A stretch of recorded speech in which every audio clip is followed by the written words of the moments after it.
चपला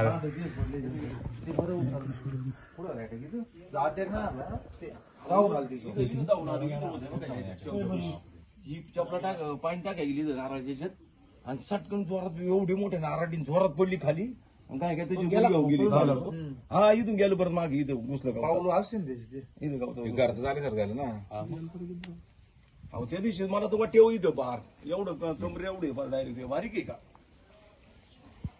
हे काय चपला ते काय मिळत तसं दरवाजा यायचं बाकी राहिला होता 100% आला असं ती आरडली ना इकडून बाया बियायला घरातून इकडून उघडला इकडून काय बघा ना आता मग एका चपला तसेच पडले घरात घुसला असता.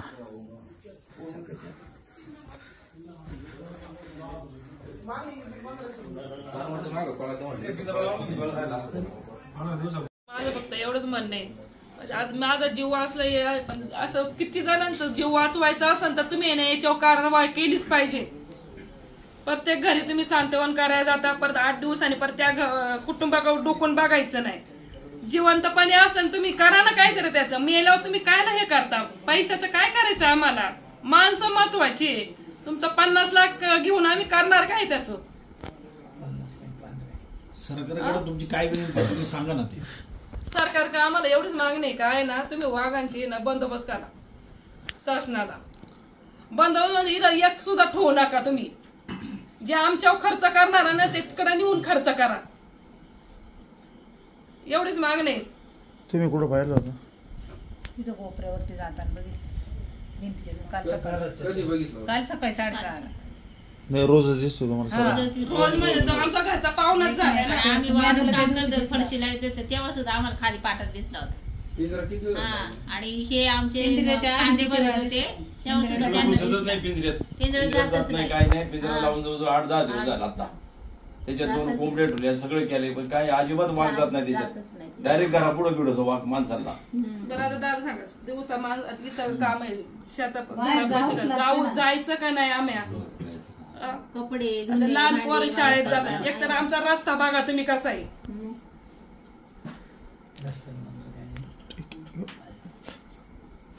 अडचण एवढी झाली ना मरणाची अडचण झाली.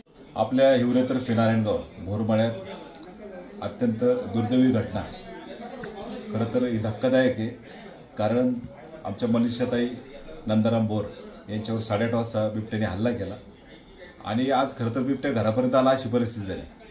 इथं घराच्या मागं ज्यावेळेस ते भांडी घासण्यासाठी गेले त्यावेळेस बिबट्याने जो हल्ला केला खरं तर त्या बिबट्याला त्यांचं नशीब आणि देव बलवत्तर म्हणून खरं तर ताई वाचल्या परंतु आपण जर त्यांची परिस्थिती पाहिली त्यांचा गुडघा किंवा पाय फ्रॅक्चर असण्याची शक्यता आहे.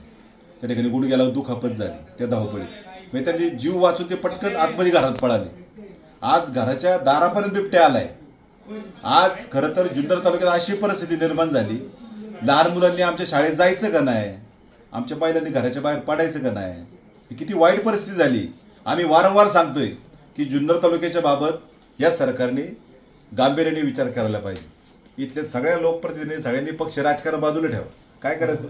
ही कुटुंबातली आज मनीषाताई इथे इतक्या हळदंनी व्यक्त केली सरकारबद्दल इतका रोष व्यक्त केला आणि आज सारखं या ताईच्या डोळ्यात पाणी आज त्यांचा जीव गेला असं काय झालं असं. इथल्या त्यांचं म्हणणं आहे की इथल्या आमच्या गोसाई बाबाची कृपा म्हणून माझा जीव वाचलाय. खरं तरी सरकारने या आमच्या महिला असतील आमची सामान्य माणसं आहे हीच बळी पडतात आहे. तुमच्यासारख्या अधिकारी जे फ्लॅटमध्ये राहतात बंगल्यामध्ये राहतात यांना बळी जावं लागत नाही. आज आमची जी शेती वाडी वस्तीची राहणारी लोक आहे सामान्य लोक आहे यांना बिबट्याचं बळी पडायला लागते. बरं रोजच हल्ले चालू आहे ना रोजच हल्ले चालू आहे. किती उदाहरणं द्यायची आता उदाहरणं देऊन आम्ही म्हणजे उदाहरणं किती द्यायची आणि काय काय बोलायचं. आता या गोष्टी खरं तर याचा म्हणजे संयम संपलेला आहे.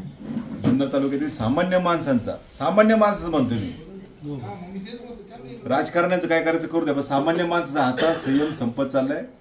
उद्या जुन्नर तालुका ह्या गोष्टीच्या बाबत खरं तर सगळा तालुका खरं तर जन आंदोलन मला असं वाटतं की तालुक्यात नाही मंत्रालयात जाऊन केलं पाहिजे. आता अशी परिस्थिती निर्माण झाली सामान्य माणसावर लहान लहान लेकरं जातात ज्या कुटुंबात लहान लेकरू आहेत त्या कुटुंबाची परिस्थिती जाऊन बघा काय झाली.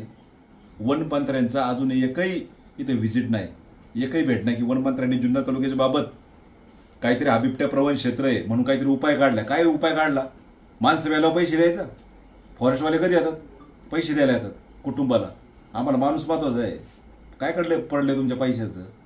खरं तर आज ह्या गोष्टीचा आमच्या इथे जे सामान्य वर्ग आहे, शेतकरी वर्ग आहे, याचा गांभीर्याने सरकारने विचार केला पाहिजे. याच्यावर कुठेतरी आता धोरणात्मक निर्णय झाला पाहिजे, धोरणात्मक पॉलिसी झाली पाहिजे जुन्नर तालुक्याच्या बाबत.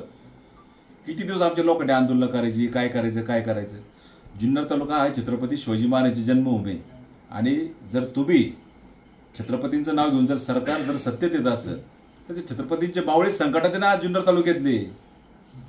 इथला मावळा संकटात आहे, इथला सामान्य मावळा. याच्याबाबत काय निर्णय आहे?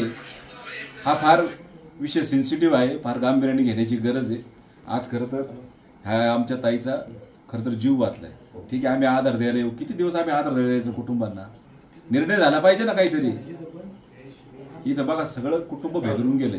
नशिबी जर सून असते ना अजून काहीतरी वेगळं घडलं असतं. ताईंचं म्हणणं असे म्हणजे त्यांनी जी तळमळ आणि हळहळ व्यक्त केली ती पाहून कोणाचं मन गैरवरू नये. हे सरकारने याचा गोष्टीचा खरं तर गांभीर्याने विचार करावा. ही आमची सामान्य माणसं आहे.